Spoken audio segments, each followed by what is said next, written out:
Welcome to episode 7 of the Dishy Switch Podcast, your one-stop shop for South African ultimate news, and we update you on what happens on the international stage too. This week we do something different. We don't interview anyone, but we review some game footage, 2 excellent games with lots to talk about, and we had a good time reviewing and talking through it, and we hope you enjoy it too. If you like what we do here, please consider subscribing. Hit the subscribe button, give it a like, this video a like, so that the algorithm can be kind to us, and hit the notification bell icon so you are notified when we post new videos. We post every second weekend on a Sunday, 7 o'clock SAST. You can also find us on Instagram at Dishy_Switch. We update you with what's happening on this channel in terms of new posts and that kind of thing. So you can go follow us there. And without further ado, let's talk about the developments in the news. So, locally, finally, South Africa has gone to lockdown level 1, which means Ultimate is officially legal again. From what I know, straight away, pickup has started in Joburg and Cape Town. As we know from speaking to Darren, pickup's already started in Pietermaritzburg as well. All very positive. We're still seeing what's happening with nationals. We're still seeing what's happening with any club events. But so far, that's the kind of movement that we have there. In terms of the international level, nothing has really happened in the last 2 weeks except for the AUDL will be starting on the 5th of June, which is pretty big for the States. It's a bold statement to come out and say that they're going to be starting on that date, but with their kind of vaccine rollout and that kind of stuff, it's viable. And hopefully that gives us some good Ultimate to watch again. I think once the Pro League starts, the club season will follow soon after. Yeah, I mean, it's 3 months away-ish, and I think that's more enough time to get your players into a condition where they can play Frisbee if they haven't really been playing much. I mean, they are coming out of their winter as well, which would have affected things, but yeah, something to look forward to for sure. And hopefully, like you said, it does influence the club side of things. I'm not sure if they will have spectators. We'll see when we get there. I'm not sure if that was disclosed in the communication. But I mean, at the very least, all these things happening on the field, and that's exciting. But going to what we're going to do today, as Corn said earlier, we're going to do something a bit different. We're going to analyze a few games. In particular, we're going to be doing Japan versus USA at the WUGC 2016 and Brute Squad versus Fury at Club Nationals 2018, and we just pick out some moments in terms of some good captaincy moments, some good strategy moments, and some potential coaching moments. Occasionally we say what we would have done differently, but really this is just our own opinions, and yeah, we hope that everyone can learn from it. So let's go over to that. Yeah, we also talk about Star Wars and Lord of the Rings. But anyway, yeah, let's get to it. Cool, Corn. So the first thing that I've done today is just I want to speak about starting a match against a team that's difficult. We have this in the South African context a lot. Like we spoke with Darren last week, there's a big intimidation factor when you play the Donkeys. And there's a lot of these situations where we're playing different teams, and especially when you go to the world stage, there's even bigger these guys are the best players in the world and you're playing them. So the context of this match is USA has beaten Japan once already, but that match did not count for anything. So by that I mean both USA and Japan were going to make it through. So really they were just kind of playing for placement, I guess, in their pool. I've forgotten the name of the really good Japanese player. Can you help? Masahiro Matsuno. There we go. Thank you. He actually sat out that match even. So that's kind of how the Japanese were kind of focusing on that match. But now you're coming into a final with a team that's probably conceded about 3 or 4 points in the whole tournament. How do you handle that? I mean, if I were in that situation as a leader, you can't focus on or over-focus on the other team. You prepare at Worlds level. You prepare by nullifying the threats of the opposition and playing to your strengths to the best of your ability on both sides. So you do your homework with research and so on as a coaching team, so you can decide what your tactics are going to be with matchups and those kind of things. So you focus on what you can control. and get the opposition to play to your strengths on offense and defense. And in terms of managing your squad, it's about keeping your team focused on us, not to get distracted by the occasion or the opposition to a negative degree. I mean, you want the occasion and the opposition to get you to play at your best because you are playing, the best players in the world against them and on the highest stage, the final of a WGC. But you don't want that to be a negative thing. You want that to buoy the person up to play the best they're ever going to play. So that's mostly it. The other parts are the actional parts, which is stuff like your warm-up and your pre-game huddle and those kind of things. It's very important that you keep those things consistent to what you have been doing. You don't all of a sudden want to do a different warm-up or do a different pre-game ritual, whatever your teams might be. You want to keep it as consistent as possible so everyone just intuitively slot into the zone that they need to play their best ultimate. And I mean, another thing is, like, you should really be considering every match of a tournament a big match, a match that you're going to come out as hard as you can.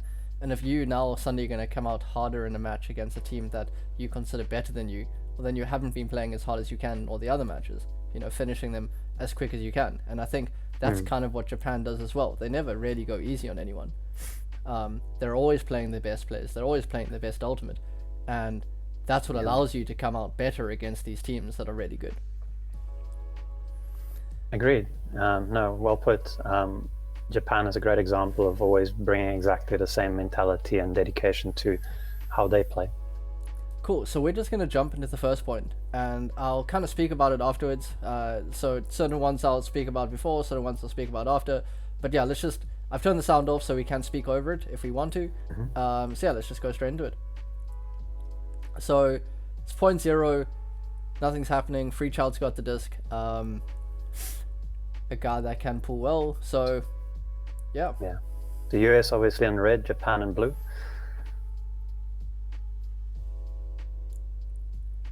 Good pull by the back of the end zone. So I mean, yeah, the one thing just to take from there before we speak about anything there is fielding the pull is super important in every match that you play. And yeah, that's it. First goal, really easy. And what I wanted to bring up in this situation is the confidence that Japan came out with.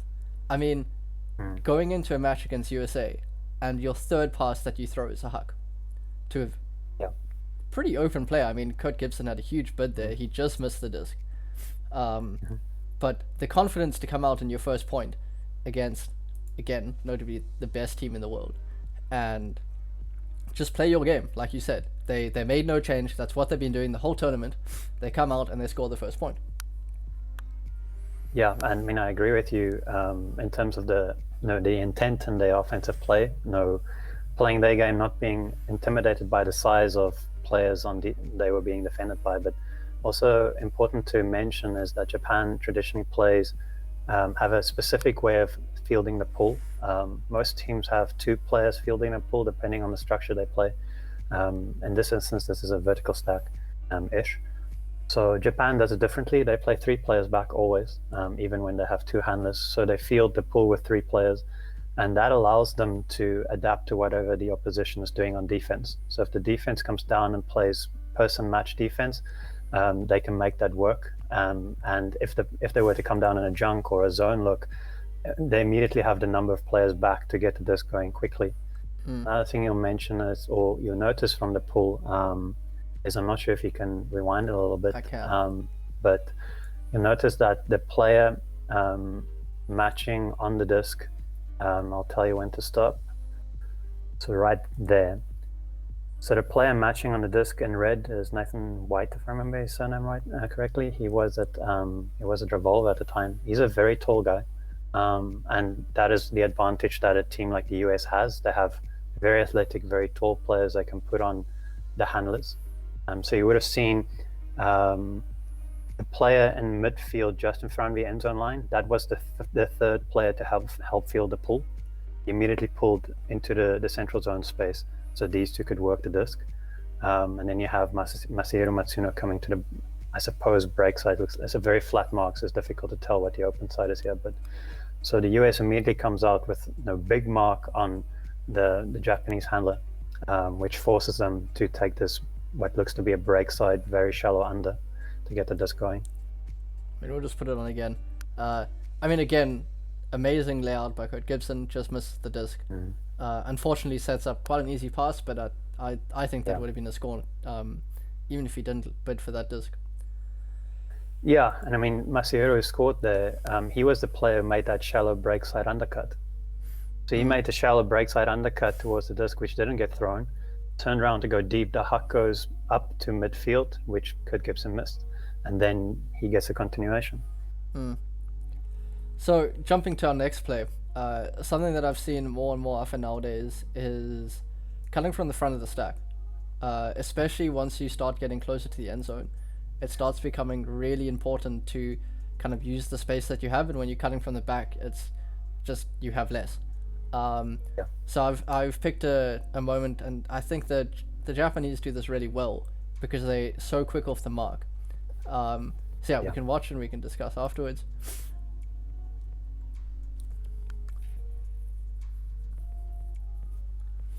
Again, a big mark, front stack cut like he called it. Forgotten that player's name, but he's one of the fastest players in the division. And then back to Masahiro Matsuno for the score. Another front of stack-ish cut. I mean, where you have it right now is perfect to explain the point you made earlier about why you prefer cutting from the front. The reason being the back of the end zone is defending the deep space. So it's obviously a parameter which shortens the field. So you can't really cut from the back of the stack like you would and have a long field to use like in the previous point.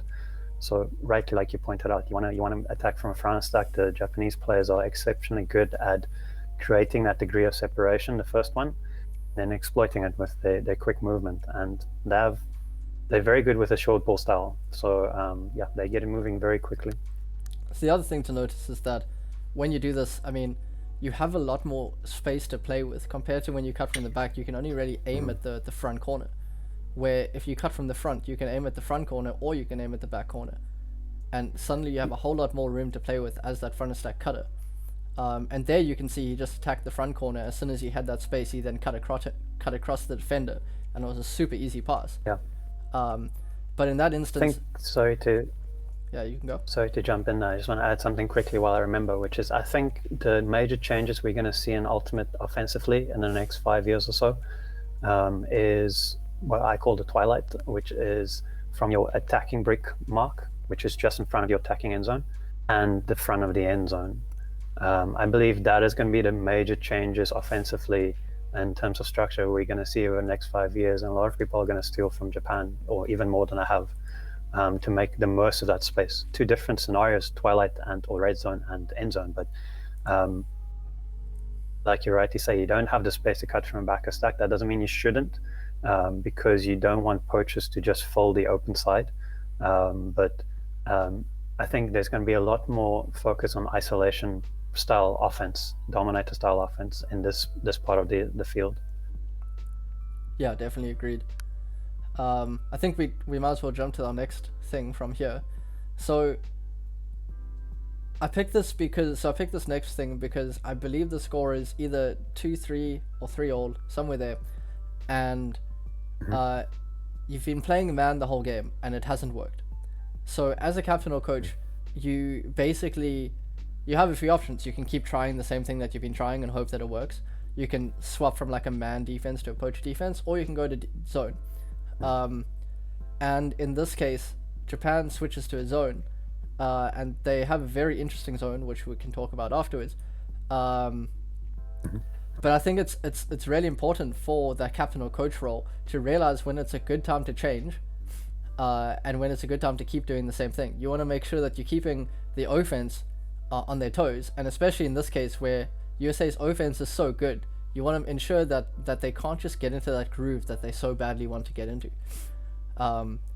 In this case, Japan comes down with a very unconventional kind of poachy man, and quite frankly, you almost get the turn straight away. Yeah.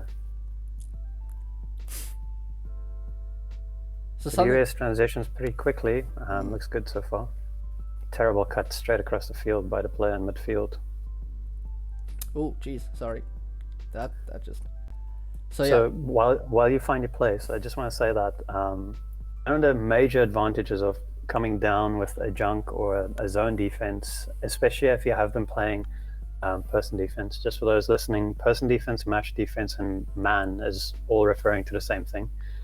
So person match defense, the downside of that from the pool is that the opposition in their playbook has pool plays. And the idea with the pool play is to execute a play, a structure which you have practiced a lot and makes the most of using the entire length of the field, which you get when you receive a good pull. So meaning there's a lot of space to cover on defense. What you ideally want to do with a junk defense or a zone or even a hybrid defense is to mess that up as a defense. You want to make sure that the offense don't just use their pull play. Because most teams are very, very good at them. It's a 3-throw score most of the time. And I think it also takes offenses quite a while to transition from playing their pull play into a zone or junk look, whatever they might have in their playbook, which the US did pretty well quite quickly. They also happen to have Ashton Joy in the handler set, who is, in my opinion, the best handler ever. And having a calm head like that and a throw of proficiency at that level, you can throw almost anything against them. That's not really going to help. So just to watch it again, it comes down.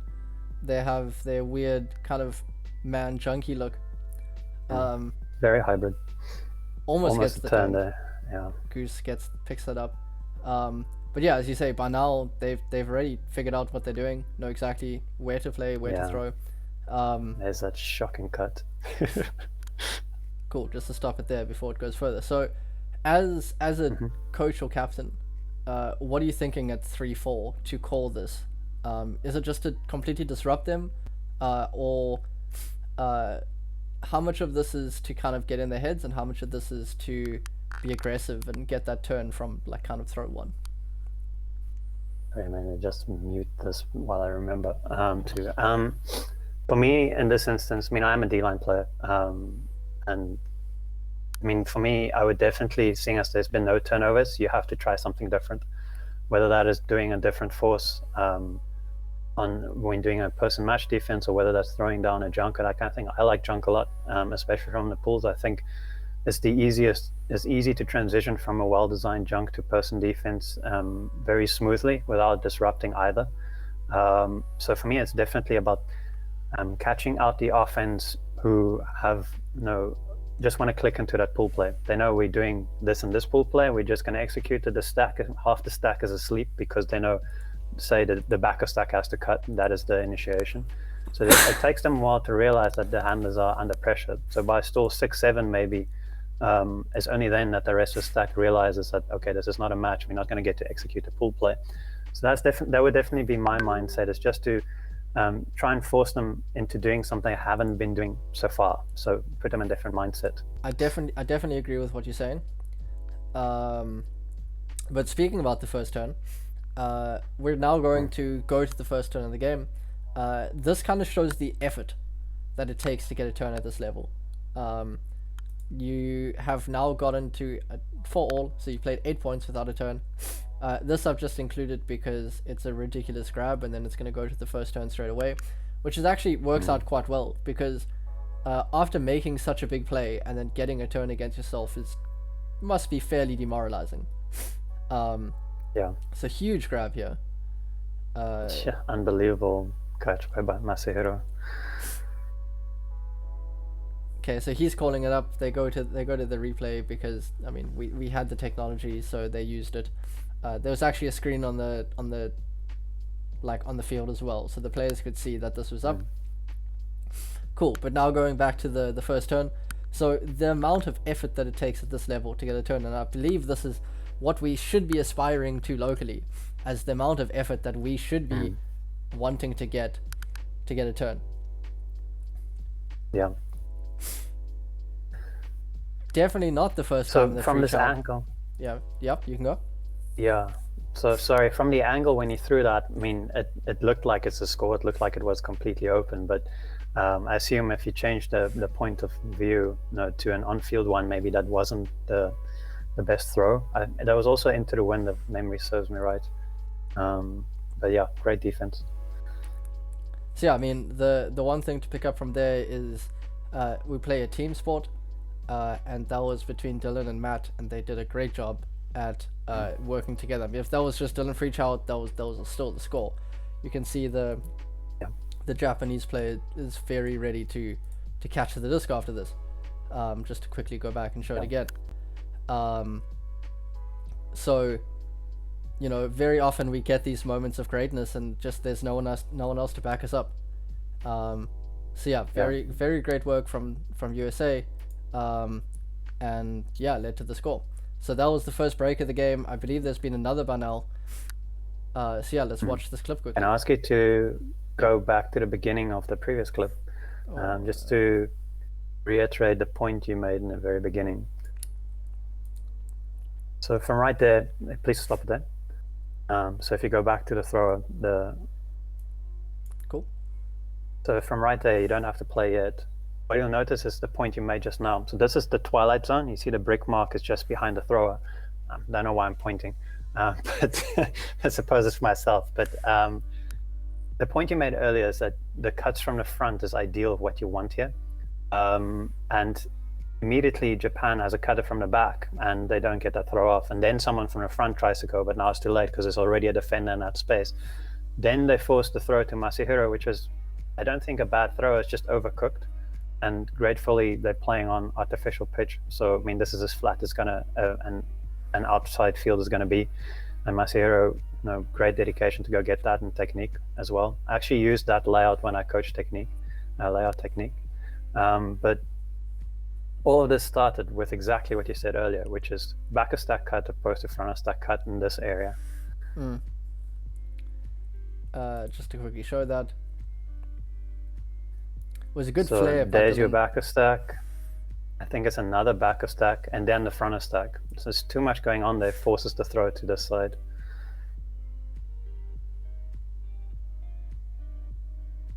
Cool.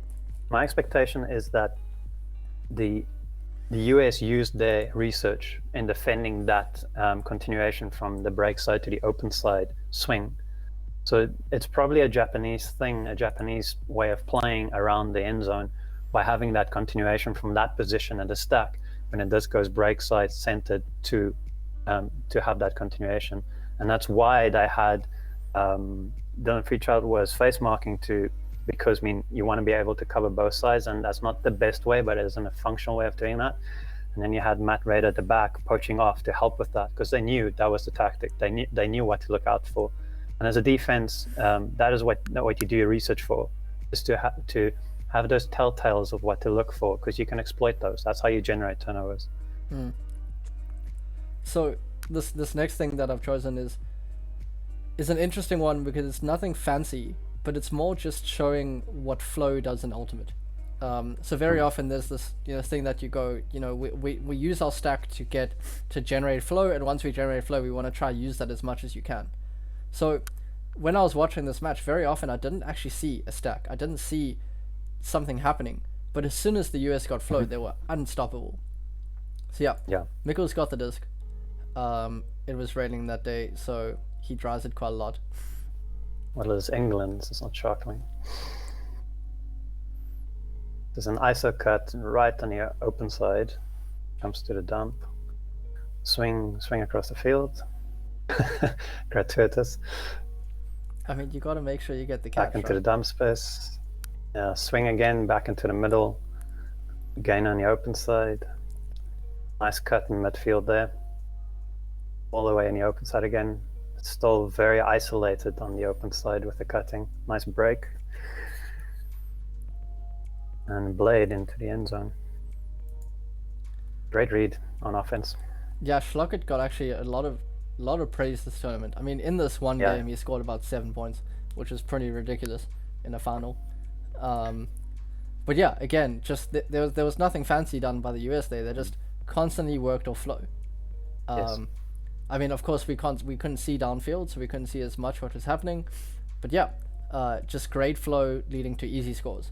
The pass at the end was a little bit 50. Exactly. But until then, everything was completely open. I mean, the Japanese respect them a lot, and I believe they were mostly standing behind them because of the deep looks. But Yeah.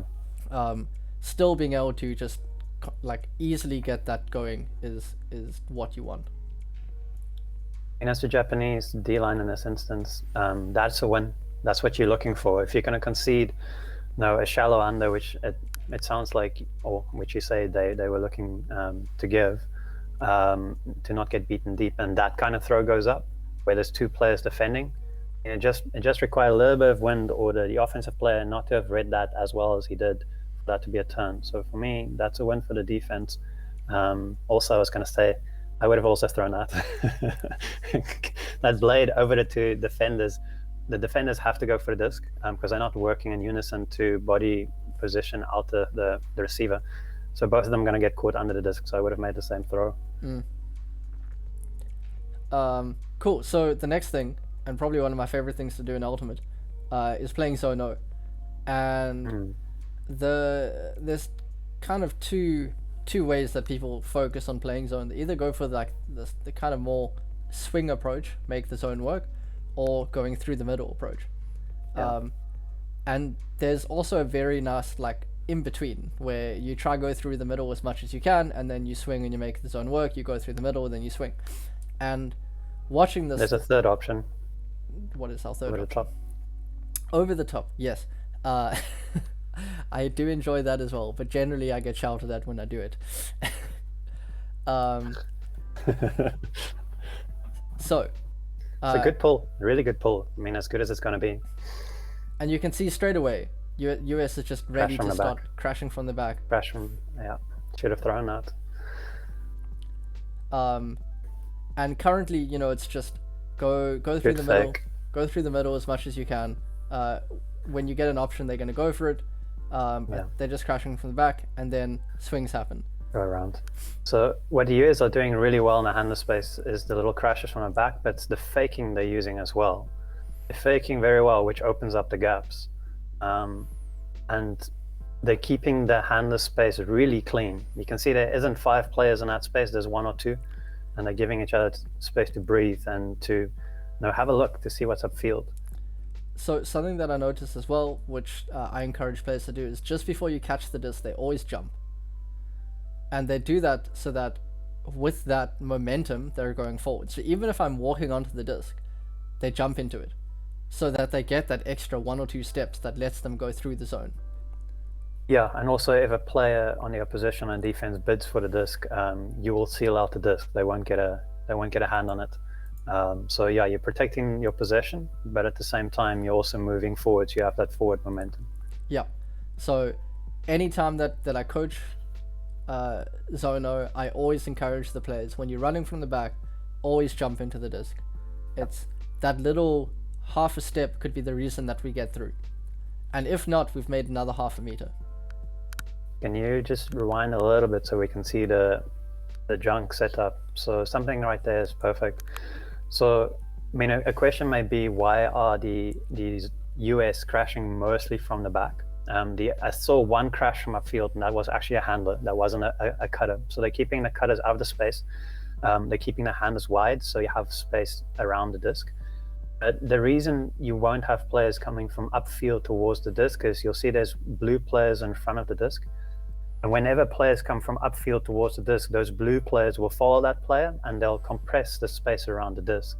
So what the US is doing really well, and is very well disciplined, is they're keeping the space open around the disc. And remember, within the rules, if there's a teammate within 3 meters of you, the defense can collapse into that space too.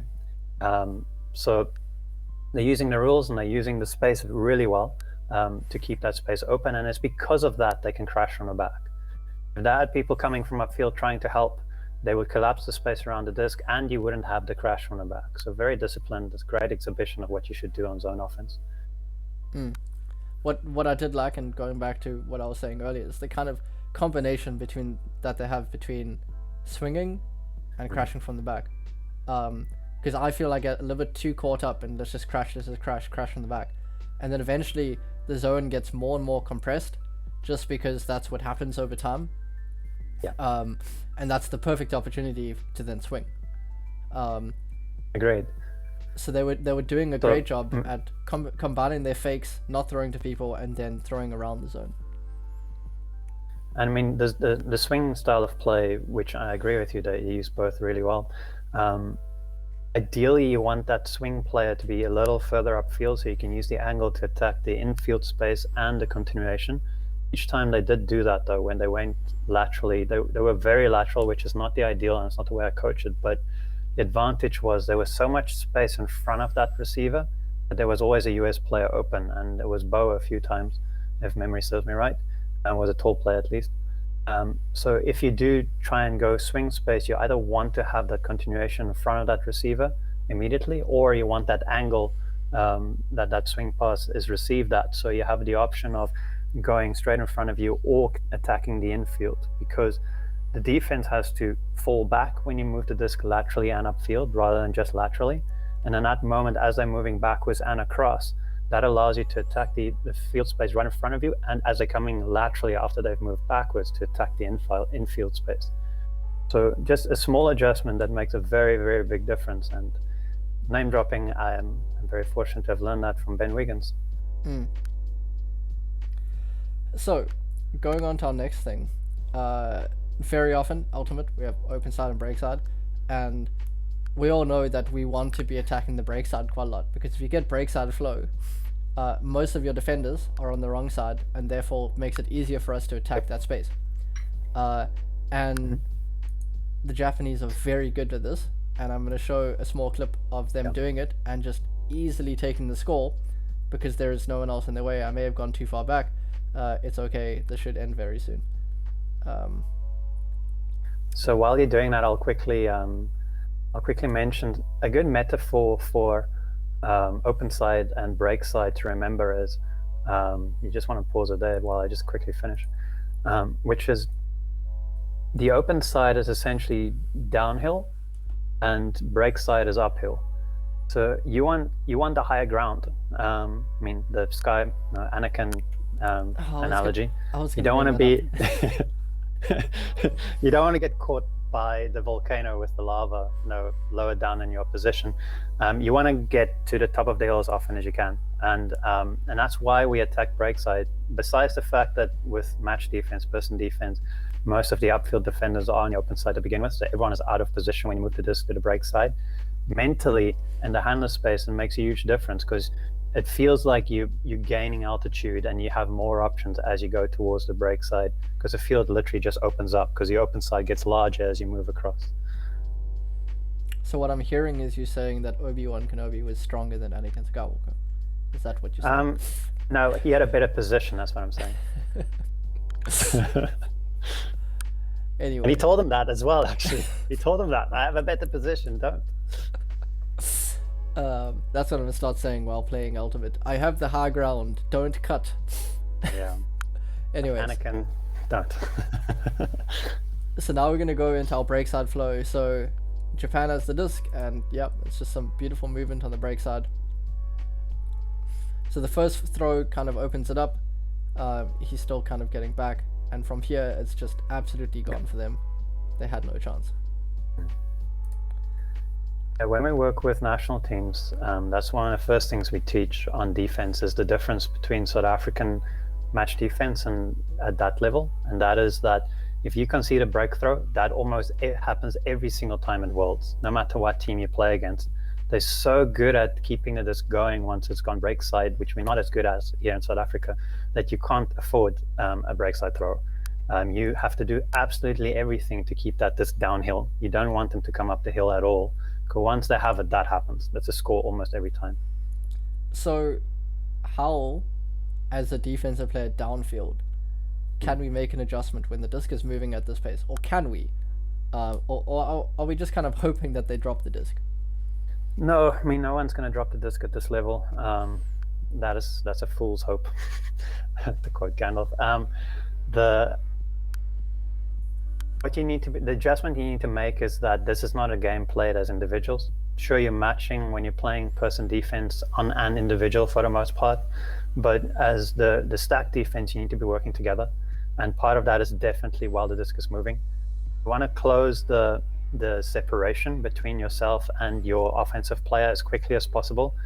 And you almost want to force them open side. So you want to take away the initial throw. So you want to get really close onto the hip, so they don't have the throw on and the break side. And if they do, you have it. You can bid for it. You're close enough, or you're in position. But once they go open side with a 7 cut, which would have been to the end zone, to the corner of the break side end zone and open side, in position to recover and move. So you're going to use the distance to your advantage, because that's a much longer throw to go across, like that defense earlier by Dylan Freechild and Matt Rader showed. So it's all about working together. So one of that is calling the up, calling the break. So you need that from on field and off field immediately, and then staying in the moment as the player. The moment you break as a player who's defending a stack player, so an offense player upfield, you immediately need to get closer. You need to take away the initial threat, which is that continuation on the break side. And once that threat has been nullified and you see the offensive player moving, you get your head up quickly to reposition yourself according to the new position of the disc, and then you reposition. So this is not a drill. This is not I run from this cone to that cone. This is I'm constantly adjusting according to where the disc is at, because every time the disc moves, you're out of position, and where your player is, because they're also moving. That does make sense. Cool. Jumping to the next piece. This was very interesting to watch. So I'm just gonna kind of let it play out, and we can talk while it's happening, because it's fairly long. And it's probably the only time that you're ever gonna see this in Ultimate. Is the between the leg catch. Firstly, it's dropped, but I mean you'll see soon. But yeah, basically, Japan pulls offsides. Not really. Doesn't happen too often. It has been called a few times in the game, but this is the first time that they actually called it. I mean, did you see he dropped the pull though? I mean, he tried to look cool and he dropped it. And now, instead of pulling and probably doing what they were going to do, they pull again and they walk.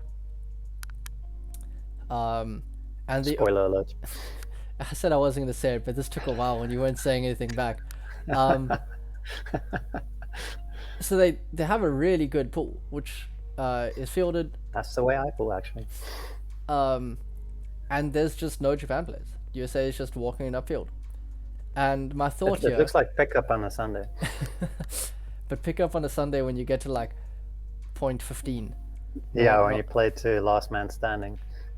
So the interesting thing here is you can only assume that they're doing this to shorten the field. USA has proved countless times that they can score by going over and score by throwing hucks, and in this case, you can't huck the disc when you only have half the field. Yeah. So sorry, go for it. Oh, I was just going to say, so basically their tactic was, you can beat us in the long game, but you can't beat us in the short game. I mean, USA did eventually score that, but they had to pass a lot more passes instead of just going for passing twice and going big. Yeah, and I mean, it touches on 3 points we made earlier. One, it messes up the pull play.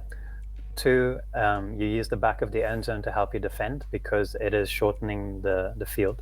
And then three is you're throwing something different at them, which we spoke about earlier, that mental thing. The number of times, because I've seen this a few times, mostly from Buzz Bullets, which is a men's team in Japan, which a lot of the Japanese national team players are from, if not most of them. But so they use that in the club division as well, and it's shocking how often the opposition nearly messes up moving the disc upfield while no one is defending them, because it's such a weird situation to be in. But yeah, brilliant. I mean, it's not something you can really train for, and it must be quite intimidating to face. I mean, I'm thinking about the South African context and who we'd probably do this against. Probably the Donkeys. Make them pass more short ball instead of going over us to like their 7-foot something player. Yeah, I mean, sure. That's a difficult one, because I mean, if you have a 6'11" player and you have a few of those, there's not very much you can do. There's only so much you can control. So maybe in that instance, you just force them under all the time and make sure they don't get it up, because they're not a threat in the underspace. But when here the Japanese team backs himself in the shorter style of play, it is more akin to their style of play, a more compressed space, which you'll see in the next game review. There's a lot of compressed space, or actually we didn't use that one. But if you watch the USA versus Japan at under 24 in the mixed division, you'll see the Japanese stack is not even in the middle of the field. It's all the way across into the open side because they're so good in those small spaces. It's the way they play really well. And I mean, so like you rightly said, the Japanese back themselves in a smaller field, and again, mentally, this must really mess with you as an offense. No more to add there, really. It was a decent pull. This time, they went offside, I'm assuming, and yeah, I mean, we were in the stands during this game, and no one knew what was going on. It's like it was very confusing. So the next thing that I have is the first turn that Japan got in the whole game. Basically, well, other than getting a turn on the defensive USA team. So this is the first turn that they got on the offensive USA team. Decent pull to come down, and I'm gonna not say it too early. Basically a little baby poach there allowed them to get the disc there. So I'll quickly go back to it again. It's crazy what a little bit of interference will do to a person. For not a very difficult catch, completely open. Just yeah. So if you pause it right there, can you move it back to Bo, please? There we go. Yep. Yeah. So firstly, Bo is definitely a player who you would force under. He's one of the fastest players in the division, and he's tall. So you definitely don't want him to be going deep and the hucks going up to him, because most players are going to struggle to stop that, let alone in this instance. But he's not the best thrower. So they're forcing him to make this throw back into midfield. You have the defender coming under on the undercutter and right behind them. I mean, that is bidding distance. If that throw is not perfect, and then you have this player who is very coming from the backfield space, the handler space, who immediately comes to put pressure on this throw back into the midfield. They want to keep the disc on the sideline with Bo, because that's a mismatch. That's something they can use while he's in that space. They're backing themselves. So great play by the Japanese player coming under. He's right in the pocket where he should be. And then great head up play by the player coming from the handler space to come put pressure on that. And that was enough to get the turn. I mean, very often that is enough to get the turn. All you have to do is have a waving hand there, and kind of makes people second guess the catch. But the crazy thing is, after all that, there's a huge catch over here.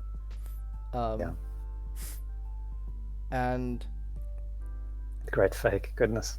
Just a little bit of a miscue, and the disc is right back. Overplayed it. Conservation of greatness. So it really, like, as a D-line, to get a turn is something. But at this level, to turn it back is such a loss. You should have the advantage against an offensive team, and they did. There was just a miscue that led to that. Yeah, they overcooked it in the handler space. I mean, like you rightly said, the offensive line, especially at this level. So for us as South Africans, most teams don't play specific lines. So most of us don't grow up playing a specific line. So we're pretty efficient in both, but that's not how it works in other parts of the world.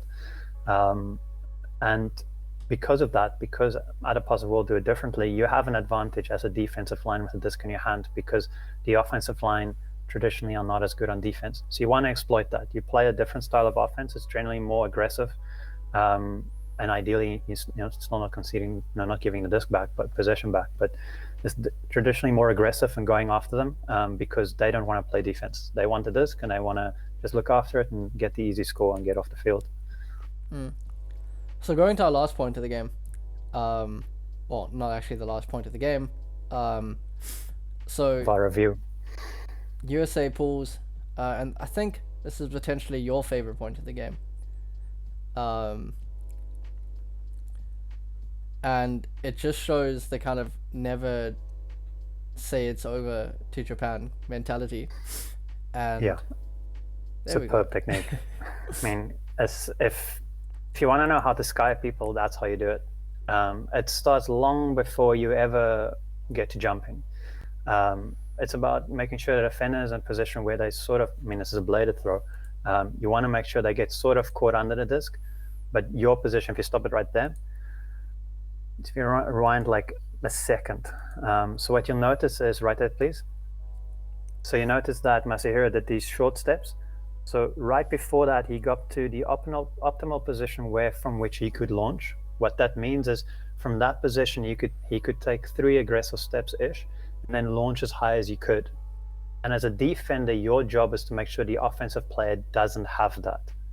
So the defender got stuck watching the disc rather than playing the player they're supposed to defend. And that happens a lot when a disc is bladed on the throw, because you constantly have to reposition. But what the defender was supposed to do is make sure that Masahiro never got that opportunity to get the optimal position for his launch, take the steps, and then launch himself to his maximum vertical. And when the defensive player does allow you that on offense, we need to make sure that you go up first. You will always get it, and that's what happened here. Just to see it again. I mean, you only just made that in. I don't know if he planned that. I'm pretty sure he didn't, but I mean, goodness, an exhibition how to sky. Cool. So that's our men's game. A very, very entertaining game to watch. If you ever have, like, I don't know, 77 minutes free, that's how long this game is, obviously. Go watch it. Very good game. There's a lot to learn, and there's a lot to kind of see between the two play styles of US and Japan, and just kind of see the intensity that you want to see. The being there and watching this was a whole different story. So yeah, now we're jumping into Fury versus Brute Squad. And the first thing that I want to kind of touch on is some handed defense. Sorry about the quality change. But the first thing I want to touch on is handed defense and kind of the difference it makes to people's throwing. Very often we don't mark handers properly. We just let them throw whatever they want, and we attempt to mark the people upfield as hard as we can. But it means that the people upfield have to work so much harder, because now they just mark for 10 seconds. They pass on stall 8 to an open cutter because, or an open handler, because that's what you allow them to do. And now you have to mark for another 10 seconds. Instead of, if you marked handers as hard as they can, yes, even though cutters are getting the disc upfield, generally, not always, but generally, the cutters' throws aren't as potent as the handers' throws. So there's not as much risk there. So I agree with you. And quickly before you run this, I just want to add that the handler set. So your first line of defense is the play on the disc, and your second line is the reset defenders, and then you have your upfield players, and you can subdivide them into lines as well, depending on the positioning and the stack. But very important about the player on the disc is they create the size of the field. So they create the size of the open side with their positioning, and that is crucial, because if they can make the field as small as possible for the offense to technically attack, so the yield of the open side, that means as an upfield defense and as a reset defense, you have a smaller part that you have to cover. So if you have a player on the disc who is basically a sieve and can't stop the break size, can't stop the huck, can't stop a straight throw down the field or anything of the like, now the field is much larger that you need to cover. So it is the most important defender on the field, and if you do that very well, and this is why, like in the previous match, we saw the US used very large defenders on the disc, because that made the field that they needed to defend much smaller. And you need to be working at this as much as you can as a defensive player, and it's a role you need to take very, very seriously. It's not an opportunity to rest. This is when you really work. Cool. So getting it started, I believe there was a foul that was called, and OP Paint she didn't contest, so I went back to 0. And straight away you can see she's not throwing where she wants, puts a kind of risky throw upfield. So that's the kind of easy pass that we don't really want to allow, but generally hander marks are slightly more lenient when it comes to someone being behind, because they'd rather do a little poach upfield. Yeah.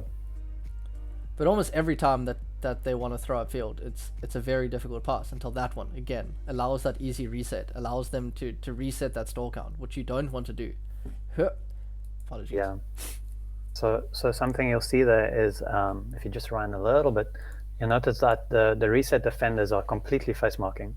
So they're completely facing the player they're defending and not even looking at the disc. Two reasons probably. One is, this is the way they often play in the US, and they were coached to do it this way. The advantage is that you can obviously mirror anything the offensive player is doing and outposition them as well if you're a smart enough player to do that. But the shortcoming of that is that if a pop pass goes up, you're not going to see it until the disc is beyond you. And that's where you, one, rely on your sideline to help you if this is the style you're going to use, which we don't really do here. And the other one is you'll notice the wind. You'll notice those, all the things made of fabric in the background is really getting pushed around by the wind, and the pop pass will definitely get affected by that. So that is definitely helping in this instance too. But the reset defense is so good around the end zone, because the one thing you can't concede, well, there's two things you can't concede ever really, but you really can't concede them around the end zone. Power position 1, power position 2. Power position 1 is the up the line cut. Up the line cut in this instance is a score, so you can't concede that.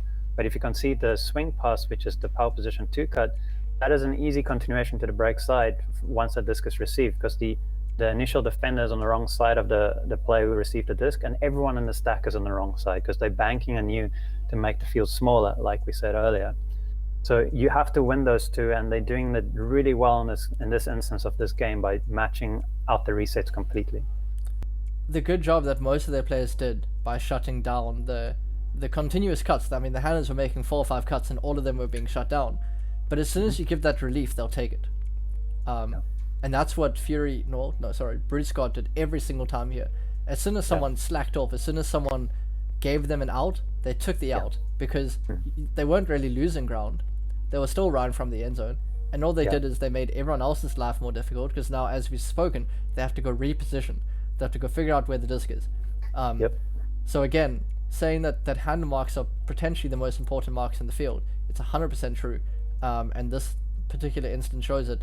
They got about 2 passes upfield. Both of them were really not good. And then the rest of them were probably the easy resets that they allowed them to throw. And at this moment, before you start playing it, it almost looked like they were playing an ISO, because the player moving into the middle of the end zone now from the towards us, it looked like they were completely isolated. So it looked like they were almost playing an ISO, which means it's a one-on-one matchup. So as the reset defense, if you don't get that right, meaning that this does get break side, that's an immediate score. And if you allow the inside around break on the disc, that's a score. So the result of not defending well in this instance is you concede a point. Yeah. So going to our next little piece. So we're going into a side stack that Brute Squad comes down with. And what we do know is that when we play vert, the degrees of separation are quite easy. You run away, well, generally you cut out, okay? You know when you're going to turn, so that's your first degree, correct? First degree is the initial movement, second degree is the turn, and then third degree is the throw. Thank you. I got the first and second wrong. But okay, so you cut, you get your first degree. Sorry, you start your cut, you get your first degree. You know when you're going to cut, which is second, and then your throw leads you out. However, Brute Squad comes down with a side stack, which we'll see here. And I want to know kind of how, or potentially how, the 3 degrees of separation could differ. I know they wouldn't differ too much, but either what the side stack would bring to that to allow you to get the disc easier, and if the 3 degrees of separation are any different. So I'm not sure if you want to play this out, but so to answer your question, the 3 degrees of separation still apply, and with a side stack, I think the third degree is more pronounced, and I'll get to why just now. So the first degree is you're in the stack, the side stack when we're still on the side, because they're transitioning to vert there. But The first degree is I'm getting some kind of separation between myself and my defender from my start, from wherever I am in the stack or on the field. And that is, I think, the same here as with most other stacks if it's spaced out like it is. The second part is the movement I made. So that's either, and the turn from the movement I made. So that's either I've cut towards the disc, turn, and then go up. So that creates my second degree of separation. Or I went out to that very dangerous initial cut and then turn and come under. That's the second degree. And then the last part, which I think is the most pronounced part with the degrees of separation with a side stack, is you have the entire width of the field to use on the open side. So downhill essentially.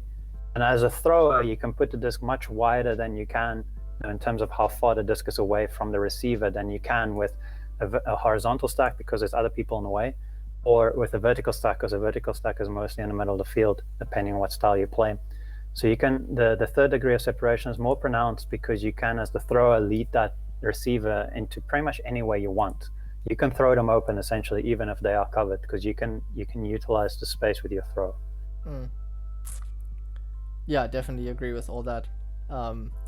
Especially the being able to throw them open more because there's just so much more field and so much more room on the field. I mean, just putting a touch throw out there into space, and as long as they have the speed, they'll be able to get there first.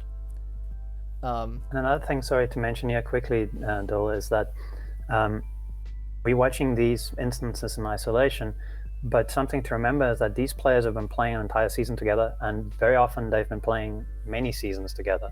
So they've built these relationships, these on-field relationships and connections, which are so crucial, and in my opinion makes a difference between a team that is a good team and does well and a team that beats everyone. It's the fact that you know each other and you have that understanding, but you also have that trust. So as an example, if you have a really good thrower like yourself and I were to cut for you, you could potentially, if I'm coming under, put the disc wide and a little beyond me if you could see that the defender was under of me, which would allow me to turn and go get it completely open, with the defender way under of me and me completely open. And those are the kind of things you learn as you play more together, because the first time maybe I might misread that because I'm not expecting it, but the next time I know that you are capable, one, of making a throw, and two, is that is an option for you as a very capable thrower. And those are the kind of things you see in these games too, is these people have gotten to know what the capabilities are and built those connections and understanding.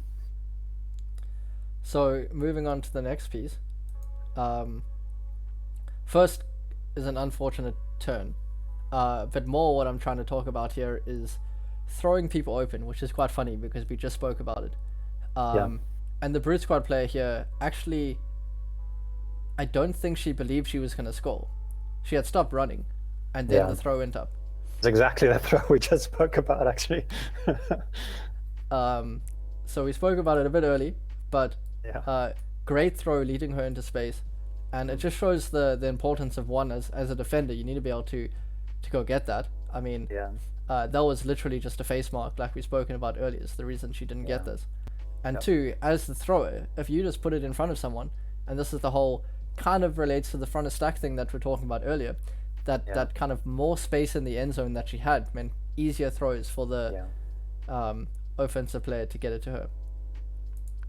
Could I ask you to rewind it to when the disc was back with the thrower, the final throw, the assist? So what I want to critique here, and we'll let Dil get to the position now, what I want to critique here is what the sideline is doing. I don't think, is this the assist throw? Yeah. Okay, so what you'll notice is there's offensive or defensive players around the disc here, but there's no one further downfield really. So what we want here is players like right next to the end zone, obviously the 3 meters away, as that line suggests where the players are standing, but talking to the players in the stack, helping them. I mean, the degrees of failure are very high in the end zone. If you move a step too slowly, you're going to get beaten, especially if you're out of position. Like a good offensive player will manipulate you into. So what you need is those players on the sideline, on the side of the end zone, because yes, this player is face marking. That's not ideal in this situation, and they get caught out because of that. But at the same time, if you had that sideline pulling that up, maybe they could have lifted ahead earlier and maybe just swipe at it or something, and maybe that would have put off the receiver. Yeah, as you can see, she just had no chance. But also, I think by the time that up call came, the disc was already past her. She had no chance. But again, it's like all the sideline defensive side, Fury players are standing next to the disc. None of them are downfield helping the end zone. Cool. Going on to the next thing, is potentially, as a handler, my favorite thing to do in Ultimate. And throw through their legs. I wish. I can't do that consistently enough. That's the reason I don't do it. If I could, I would do it every third throw until you mark with your legs closed. But instead, I'm talking about the give go that two handers can do together, as you'll see now, where you just absolutely tear a defense apart, because of the speed that you can get. You know where you're going, and also you're throwing in the direction that you're running, which means that step that you can take while throwing is a step that accelerates you forward. Yes. And what I'll add there is sorry, Dildy, you want to add something there? No. You're very welcome to. Cool. What I wanted to add there is something that I think we're going to see a lot more in Frisbee going forward, which is I think number 33 is Anna Nazarov, who is a main handler or was at the time at Fury, who is a world-class handler and very good at what they do. And the other player is Opie Payne, who is traditionally not a handler. They are traditionally a receiver upfield. So, but the thing about Opie is they are one of the fastest players in the division, like very, very, very quick over this sort of sprint. And I think this is something we're going to see a lot more of, exploiting the fact that you have this, A-level, whatever your highest division of athletics level athlete on the field, and making them run a defender into the ground, because there's very few defenders who are going to be able to stop them. And also, in the same instance, that is highlighted with OP's turn there, because I don't think that is a throw a well-versed handler would have made, because that's a forced throw, like low into the knee level, if I remember correctly, very difficult to catch, and maybe a little late as well. See, very low and backy, windy situation. A handler might have thrown a disc that sit a little more into that space, so a lot of spin forehand or an offhand throw. But yeah, it nicely shows both my points in the same instance. So going on to the next thing, in the men's game, we spoke about how the US had kind of a hybrid between swinging and crashing. Against the zone. What Fury did here against the zone is only played the swing variant and played it very well in the windy conditions. So here we'll see it, technically a violation there because they kicked it so far forward. Well, if you're going to have Alex Schneider in your handler space and Carolyn Finney, that's a great place to start. So you can see they've got two main players in the middle who kind of passing the disc between themselves, kind of, so that they're not constantly throwing the whole field, but just easily, and as you said earlier, also attacking that angle. So you're never throwing parallel. Crucial. When you're going upfield. You're throwing so that with every kind of swing that you're making, you're going upfield. And you can see with Carolyn, it's instinctual. She doesn't even think about it. And like discussed earlier, that allows them to attack the continued upfield side, great break, or to attack the midfield space. So yeah, I mean, that's the perfect example of what you want your swing zono to look like. It also, because of the zone that Fury was playing, if I can go back far enough to see that, you can see that there were, in South Africa, for some reason, everyone calls this monster because UCT called it monster for a while, but it's kind of just the bunny ears zone with someone there kind of making a diamond shape, and this is ready to get people to swing. They want you to swing against the zone, and what they did well is their initial swing was quite small, so that their next swing could go further. Instead of throwing it straight to player 27, sorry, I don't know who she is, instead of throwing it straight there, which would have probably been a slightly more risky throw, they go for a 5-meter pass and then a 10-meter pass instead of a 15-meter pass, therefore in the wind not being affected as much. Agreed. I mean, we definitely see that they had to make a lot of throws, and one of those throws by Carolyn, which I said was a great break, definitely was forced. That's what you want. For me, this it's difficult to see what the point is of having the 4 players in that space, because the player at the back of the diamond, of that front diamond, is too close whenever the disc is in the middle of the field. They're not doing anything really, because no one's coming under to attack that space at all. So once it's on the sideline, it makes sense, because this side of the diamond is supposed to help with that swing initially. So that's the adjustment I would have made. And then they go to man as one would, so close to the end zone. That big break. And then, sorry about the noise score. again. And then, score. So, as you can see by the score, it is 8-5. Boston Brute Squad is definitely dominating this game. I mean, Fury has had their moments, but when you go watch this game, you'll notice that like most of Fury's points were, if they weren't quick, then Boston would score.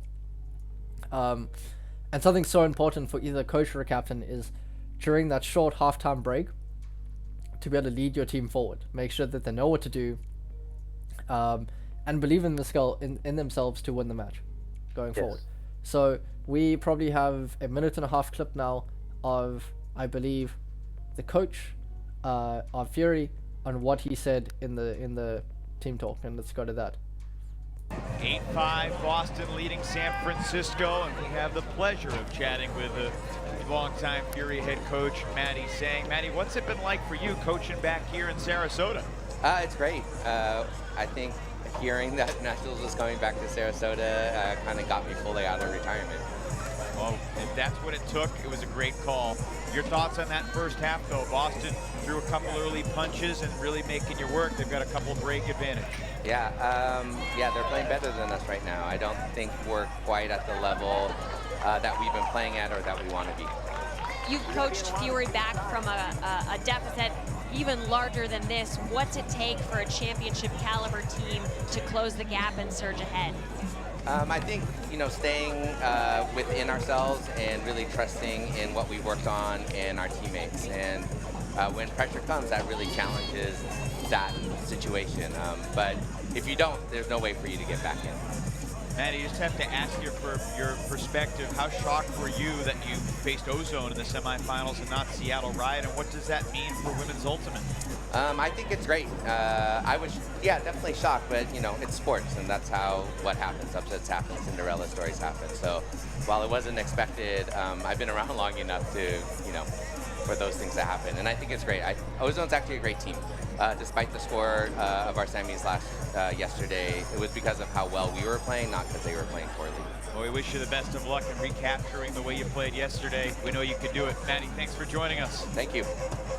Long-time coach. Cool. I was vibing it up with the music in the background. But yeah, I mean, just a few things from there.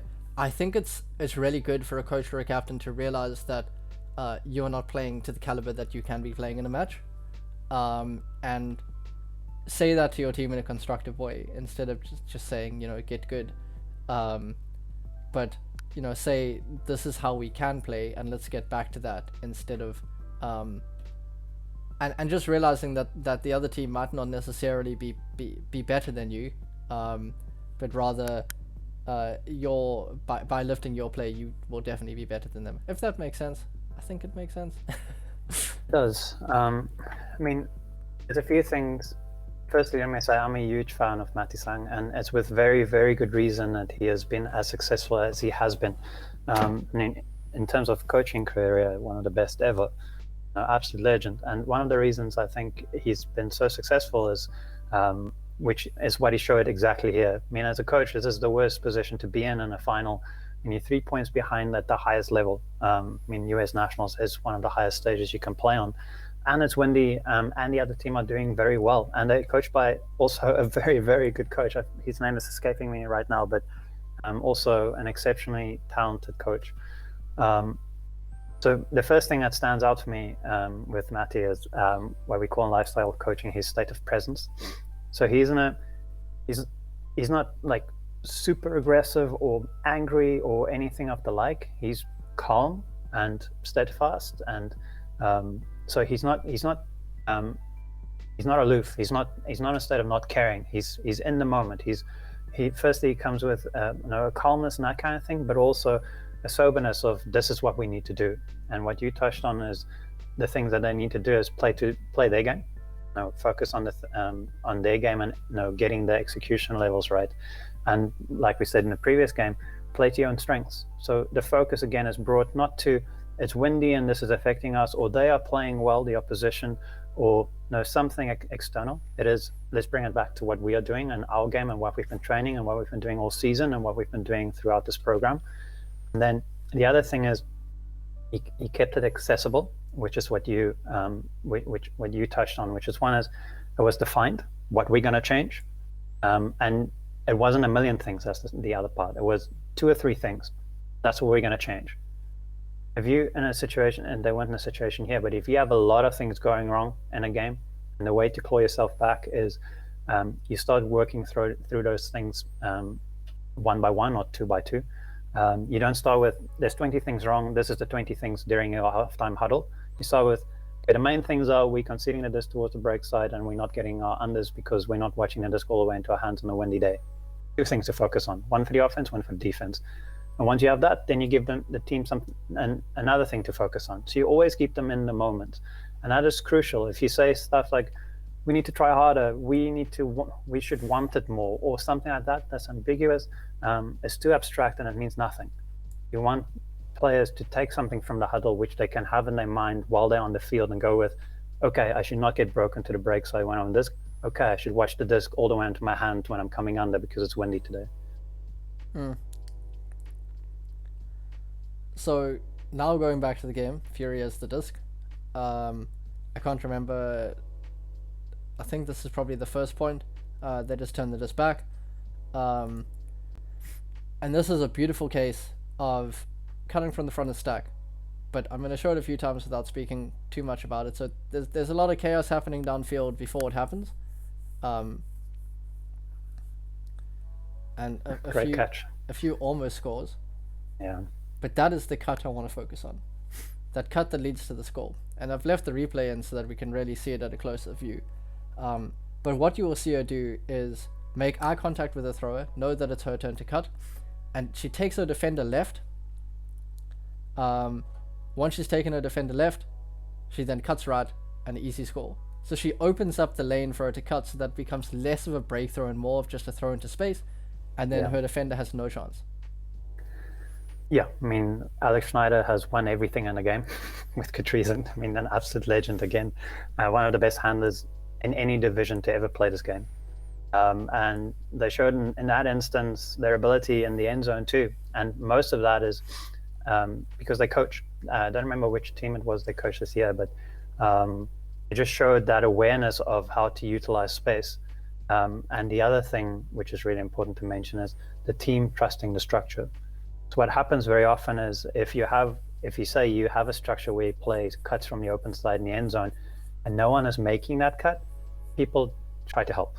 Then you have people coming from everywhere in the stack trying to run into the open side space, and they didn't do that. So there were no picks, there were no stoppages, there was no more pressure on the handlers because people are doing things they're not supposed to. Everyone kept to the script.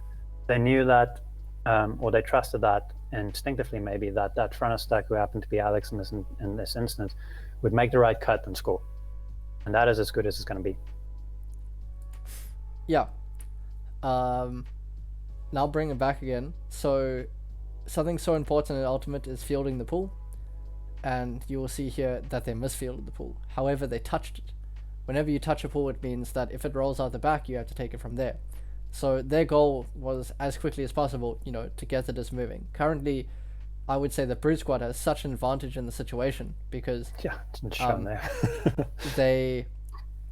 they've put pressure on from the pool, and that's exactly what you want to do. You can see how aggressive they are right now because they know that Fury is already flustered. However, Fury is doing a great job at just taking it slow, working it up, seeing the opportunity to go deep, and then scoring. A little bit of a dodgy pass to score, but scoring. Goodness, that's...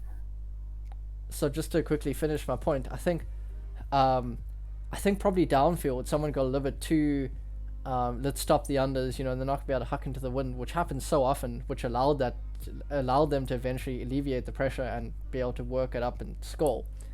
But it's so important to field the pool properly, because if you don't, that team, you probably find that Brute Squad was shouting and cheering for each other to go get that turn as quick as they can in the end zone, score, and kind of take the game from there. Agreed. Also mentioned that the Brute Squad's defense in the end zone from that pull and in the underspace was exceptional for the first 6-7 throws. That's as good as it's going to be, but then there was too much separation with the continuations upfield, and there can be many reasons for that, because we're not actually seeing that on screen, so you don't see if there was a switch or a player is just a little slow off the mark, whatever the case may be. But for me, as a defense, that was an absolute win, because firstly, they didn't field the pull properly, and it very nearly rolled out the back, which would have meant they had to take it from the back of end zone line, which is the optimal position to be as a defense. And then they very nearly got that throw to, it might have been Carolyn Finney, which she took like hip height in wind with a defender right on top of them. And then there was that under bid that Claire Desmond managed to catch, which was an exceptional catch. They had to do magic on the field to make this happen for sure, and at the same time they showed their class. They went from one of the worst positions to be in as an offensive line to walking it down the line and scoring, walking down the field and scoring. I don't know if you know Death or Glory's story, so Dog back in the day. They said that if you can pass the disc 4 times while they're marking you, they'll let you score, because that means you have earned it. And I think in this situation it was it was probably not that, but it was very much the same. Once they proved that they can score, they could walk it upfield. But to get those initial passes when Brute Squad were on them were the difficult part. Yeah, it's a good reason people don't play that way anymore, because we live in a time now where everyone can make 4 passes. Every team can, but it's such a good point to have. Kudos to you, Dill, to have chosen for this review, because it has everything. Has exceptional defense, has absolute world-class offense. So earlier we spoke about the kind of switch mark where OP Payne was involved. I think Boston learned from it, and something that's so potent in Ultimate is switching. So in this case, they tried to do the same again. The disc goes back, and instead of number 13 being completely behind number 4, sorry, I don't know their names, they just switched, and it made for the easiest marking downfield, except for that little poach that allowed them to still get the disc there. They didn't get the momentum that they wanted, other than the great pass that led to that score. They didn't get the momentum that they wanted by doing that give and go set. Instead, the switch let them easily mark the players. And if there was a little bit harder mark in that initial part, they probably wouldn't have even got that initial movement that led to the swing, that led to the score. Sorry. Was that a buzz switch? Sorry, I didn't see that happen. We will watch it again.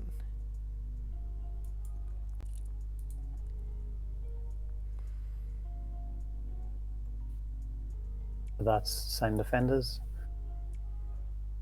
So it's Looking down space, same defenders. Still same defenders. I see switching.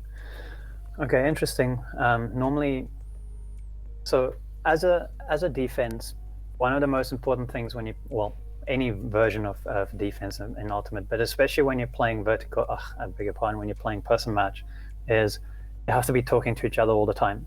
There needs to be a lot of talking on the field, because besides up calls and swing calls and those kind of things, which help when you're out of position, meaning the position of the disc is moved,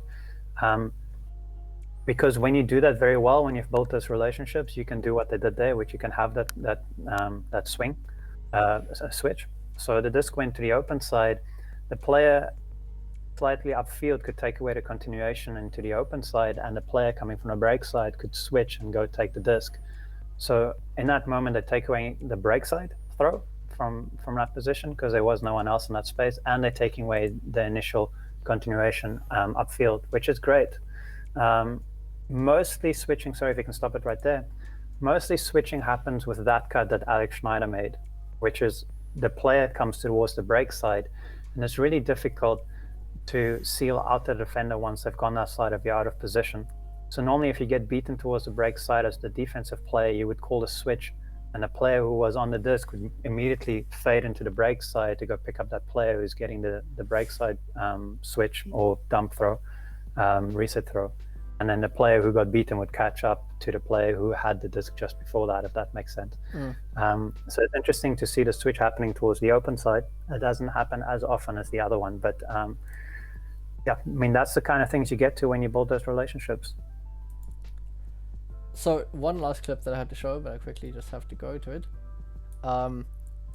So before this, Fury had just taken the lead. Fury had made the score 13-12, game to 14. Then Brute Squad were now down. They had a double game point, and they scored to make it 13-all.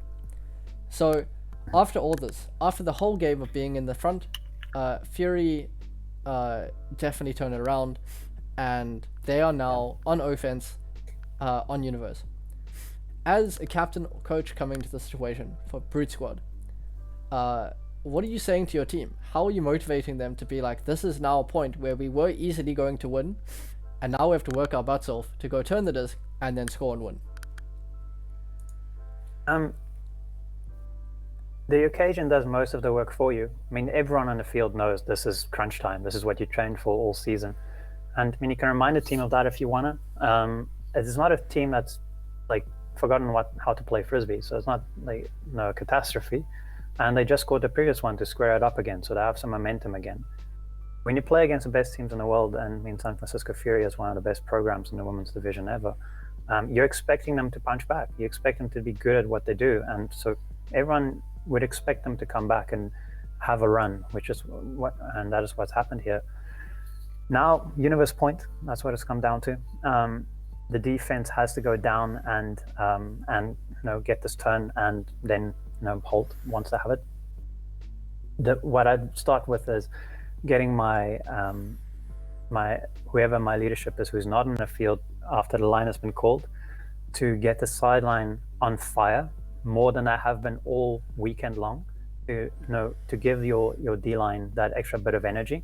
So you're celebrating everything, like a half catch by the offense, a near block by the defense, everything. You want to mentally support your own teammates so that they just leave everything on the field after a long weekend or a week-long tournament, however long the tournament is you're playing. And at the same time, as the offense, there's so much pressure on you. You don't want to turn this disc. All you have to do is keep the disc. All you have to do is make sure that you walk it up the field and you score. And when you have a sideline of the opposition, every single time you slip, every single time you have a half catch, just going crazy, supporting the defense, it does weigh on you. It does affect you. It takes a lot of mental strength not to get affected by that. So that is part of it. And then the other thing is, don't do anything you would not have done all weekend. This is not the time to now whip out a junk you just made up 5 minutes ago on the sideline, where no one's going to know what to do. You take what has been working best for you in this game, and you go put it on the field, and you back your players. At the end of the day, your measure of success is what determines how you conduct yourself. If your measure of success is to win, and that's it, I mean, you're going to do things at an all-cost way of doing things, which I don't think is ideal. For me, it's about, when I lead a team, it's about best representing who we are as a group, and that includes the way your structures and those kind of things you use. So that's part of my role as a leader. And in this instance, I would take what has been working best for us during this game and giving the team the opportunity to go best represent themselves. That, even if they were to lose this game, they know that they gave everything. There's absolutely no regrets. So, yeah, I mean, going into that, I'm pretty sure Fury was almost thinking the same thing. They just have to hold the disc. Yep. And don't do anything different that you've done all game. Don't now, as a handler, just straight away huck the disc, unless it's completely open. If you haven't been doing that all game, don't let the pressure eat at you too much. I mean, it's just another point, really. And quite frankly, that's exactly what they do. It's now done. So Karen Finney just threw the score there. That's the only part that wasn't seen. So yeah, that's exactly what they did. And they walked the disc in and they scored and they won the game on Universe point, being down the whole game. And that takes very often a whole different kind of like grit for a team to do, to pull it back once you're down 8-5 at halftime. That's 3 breaks generally, to pull you back in that match, and they started on defense. So quite a difficult situation, and great job to the coach to lead them through that, and great job probably to the captains as well, which we don't get to hear much as from in the States, but in South Africa play a much bigger role, since generally we have player coaches. So when you coach, and when you captain, you're leading the team, and the coach isn't leading the team. So in this case, in the South African context, really making sure that your team knows what they need to do in the situation. We are down, but if we play to how we want to play, we'll probably get back in this game. Yeah. No, I agree with you completely. I just quickly want to add something to what you mentioned about the O-line and the final point, which is, as the O-line, I find it is beneficial not to think about this as the final point of the game. So the mentality that you have opposed to the D-line is quite different. You want to use the pressures you put yourself on, the stresses you use on the defense, because it's going to help you run it a little bit harder, because the degree of failure is very different. Whereas the offense, you want to be calm, like we were saying, is you want to do what you have been doing so far. And I think being in that state of presence and that state of mind where you're like, this is the final point, I can't drop the disc, I can't force things, I need to look after the disc. That is not the place to be, a state of presence. The state of presence to be is, this is another offensive point. And this is no different to any point we've played all season or all tournament. And a big part of that is experience. I mean, you have Alex Schneider, like I said earlier, is one of the most experienced and successful players ever in Ultimate. And Carolyn Finney, who's one of the most talented handlers in the women's division, leading your line. These are players that have been there. They have thrown away the disc on Universe Point. They've done the miraculous thing on Universe Point. They've experienced every iteration of what can happen in a final point. So for them, this is nothing new. But they also need to get themselves to that point where they don't relive, obviously, failures in the past. They just go with, this is just not a point. Been here thousands of times before. Just going to do what I've always done, which ties into your other point about Fury coming back, which is backing yourself. Back yourself as an individual, and back each other as a group, as a team, as a program, as an identity, as a group, and obviously that needs to come from your leadership as well. If that is only coming from your leadership, that is not something you own. That's not something you take responsibility for. This is something you need to do as an individual as well. You need to go find that inside yourself and hone it and build it, and that is going to bring you a tremendous amount of success over your career, because you will have bad games. You will drop the disc, you will throw away the disc, you will turn a disc on Universe Point, and you need to find that thing inside you where you can come back from that and be even better. And that comes from backing yourself, and then doing the same for your teammates, and your teammates doing the same for you. That makes it a special place to be, and a place you come back to every season. And then the final part is the leadership reminding you of that. So that's not a top-down ethos. That is something that starts with you as the individual. Definitely. I mean, we're playing a team sport, but individually we make up that team, and you need to be able to know your own skill and know the skill of your team. For sure. And something, this might be a little more on the controversial side, maybe this is just something people haven't thought of before, is sometimes when you get into that final point, I mean, you have a universe line for your offense and your defense, and I mean, it's not necessarily always the same, depends on what's happening in the game. But if you are not completely present in that moment, if you're doubting yourself at all, call yourself off. If you get called on, ask the coach, whoever's calling a line, I actually don't want to be on this. I'm not in the correct frame of mind to play my best game and bring what the team needs in this situation, and call yourself off. The reason for that can be, there's so many reasons for that. One is you've been struggling with stuff in your personal life, with work or whatever, and you're not in a good place, and you don't have the mental capacity to handle that in a situation. Or you got like a bump in a previous game and you're actually feeling that niggle in the moment. If there's anything that means you can't be your best self in that moment for yourself and for your program, don't be on the field. There's someone else who will be able to step in, who will be in the right place, and go and support them. Cool. That was our review of the 2 games that Dill mentioned earlier. Thank you to Dill for putting in the effort to break down the clips for us, and managing all of the recordings and everything during this podcast session. It's appreciated, and that made things a lot easier for both of us. Hope you enjoyed it. We obviously did. This is something we're quite passionate about. We want to learn and get better, and I trust and I hope this is something you got from this too. So this concludes episode 7. We'll be working on episode 8 quite soon. Make sure to check out our Instagram account for updates on that. And besides that, enjoy pickup, and we'll see you on the field quite soon. Cheers. Cheers.